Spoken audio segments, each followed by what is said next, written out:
Bonjour Nicolas Corato.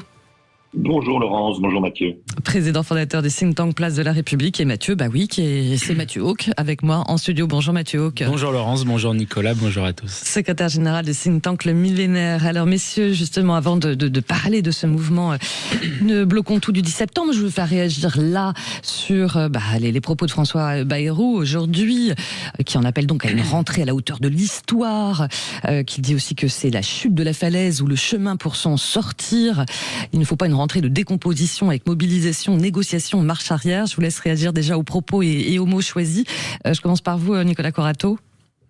Oui, il y a une forme de dramatisation chez François Bayrou, mais qui ne date pas d'aujourd'hui, qui date de la fin du mois de juin, lorsqu'il a senti qu'effectivement le passage du budget serait plus que difficile. C'est une dramatisation qui est à double tranchant, parce que il ne faudrait pas que le Premier ministre jette de l'huile sur le feu en précipitant la prise en cause de la responsabilité à la fois des élus et de la population.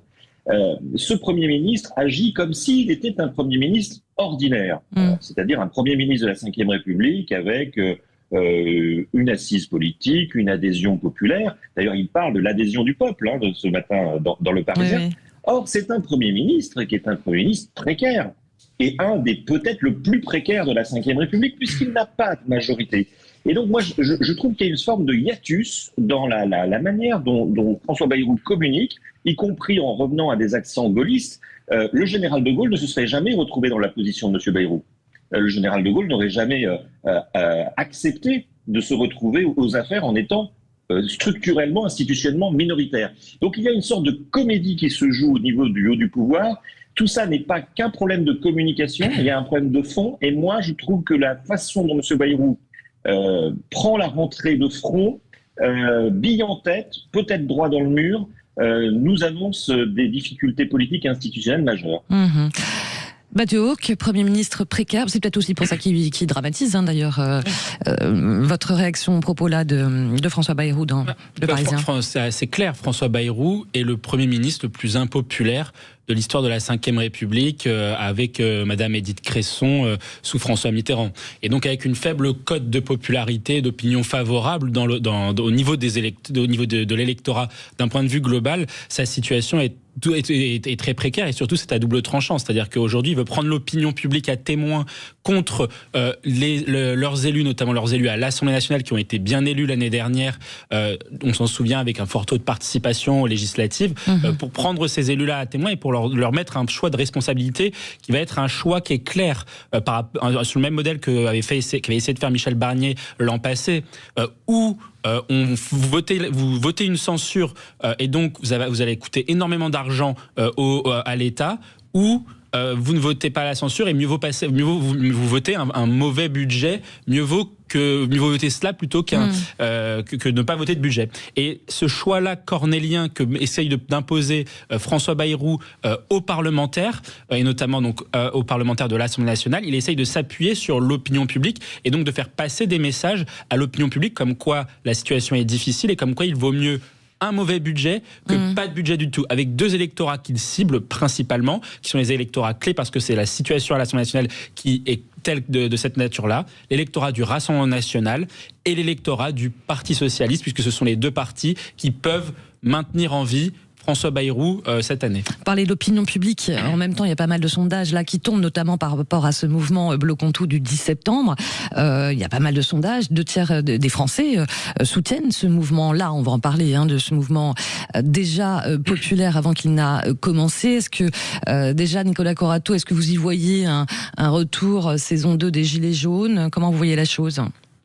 Alors, on sait par expérience et par étude que les mouvements sociaux ne se reproduisent pas à l'identique. Donc, je ne suis pas persuadé qu'on reverra les Gilets jaunes tels qu'ils avaient existé il y a quelques années en France. En revanche, ce qui se passe autour de ce sujet du 10 septembre, avec une sorte d'agrégation de différentes revendications, de différentes sources et de différentes opinions, c'est un signal fort d'une forme de mécontentement, de ras-le-bol social, de ras-le-bol fiscal aussi, de ras-le-bol institutionnel d'une grande partie des Français qui ne savent pas trop ce qu'on ressent dans les études, comment s'organiser, comment formaliser ce ras-le-bol, mais qui ont envie d'exprimer quelque chose. Et donc la question dans les semaines qui viennent, dans les jours qui viennent, c'est comment les Français vont-ils exprimer ce ras-le-bol, qui est certain, qui est documenté, et puis pour aboutir à quoi et là, on est quand même dans l'expectative et dans l'inconnu. Mais moi, je ne pense pas qu'on reverra les gilets jaunes en tant que tels. On peut voir une explosion sociale, on peut aussi ne rien voir, parce qu'on l'a vu aussi ces derniers mois, malgré l'effondrement institutionnel, il y a une forme d'indifférence des Français à l'actualité politique. En revanche, il n'y a pas d'indifférence des Français à la pression fiscale, il n'y a pas d'indifférence des Français à la baisse du pouvoir d'achat, il n'y a pas d'indifférence des Français par rapport à finalement ce qu'ils voient comme une forme de déclassement de leur niveau de vie. Indifférence politique, mais forcément gros malaise social. Nicolas, Mathieu Hauck, votre regard sur cet appel à tout bloquer, ce mouvement, voilà, qu'on n'arrive pas encore trop à situer d'ailleurs.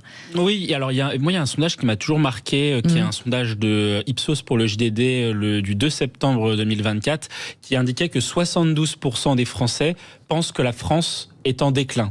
Et ça s'illustre par énormément d'indicateurs. C'est-à-dire que vous avez beaucoup de Français qui sont mécontents de leur situation, à juste titre, parce qu'il y a aujourd'hui un déclassement économique et la peur notamment que ces enfants auront une moins bonne situation que soi-même. Donc ça, c'est notamment très présent au sein des classes moyennes et même des classes populaires et même des classes supérieures aisées. On a l'impression que notre enfant réussira moins parce que l'école, le niveau de l'école a tellement baissé que le diplôme de notre enfant va cesser déprécier, que les salaires n'ont pas suivi l'inflation. Vous avez aussi un déclin qui se marque sur les questions de sécurité.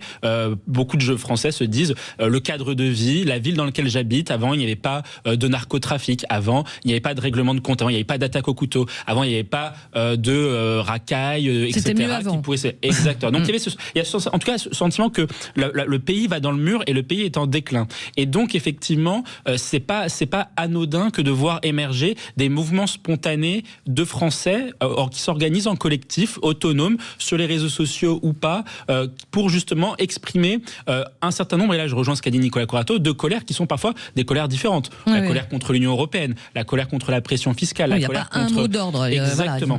Et ça se distingue des mouvements sociaux traditionnels, encadrés par les partis politiques et par les syndicats. Et c'est pour cela que le fait que des partis politiques, notamment des partis de gauche, la France Insoumise, le Parti communiste, Madame Sandrine Rousseau, Marine Tondelier des Verts, etc., qui essayent de mettre leur nez dans cette mobilisation du 10 septembre, risquent en réalité de faire pchit. En fait, ça risque de faire pchit parce que justement, c'est une colère qui est spontanée et de nombreux Français ne se retrouvent pas dans les idées portées par ces partis politiques-là, parce qu'en plus, ils sont en partie responsables du problème, notamment sur les questions de pression fiscale. On ne va pas interroger la France Insoumise, les Verts ou le Parti communiste, alors qu'ils veulent enrichir de manière considérable la pression fiscale. Et pour autant, ce sont des partis qui quand même soutiennent cette mobilisation et veulent d'une certaine façon s'y coller au risque justement de la dénaturer. Alors Jean-Luc Mélenchon se défend de vouloir récupérer ce mouvement. Il en appelle à une grève générale dès le 10 septembre. Mélenchon qui donne là la rentrée politique avec les universités d'été. Votre regard sur cette rentrée pré-politique du côté de LFI, Nicolas Corato?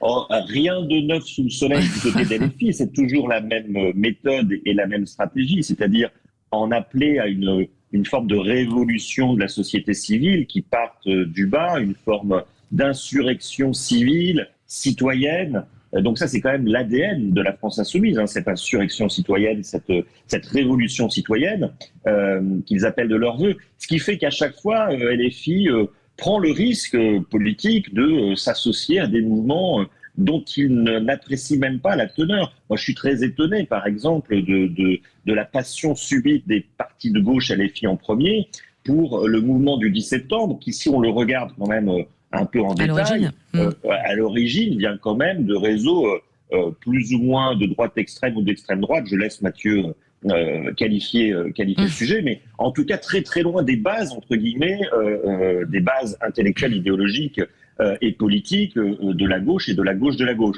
Donc, mais ça, c'est pas la première fois que LFI agit comme cela. On se rappelle, par exemple, de leur soutien aux Gilets jaunes, qui était aussi un mouvement qu'on avait du mal à définir politiquement et qui n'était pas certainement un mouvement que de gauche, loin de là. Donc c'est pas donc il n'y a rien de nouveau sous le soleil de LFI.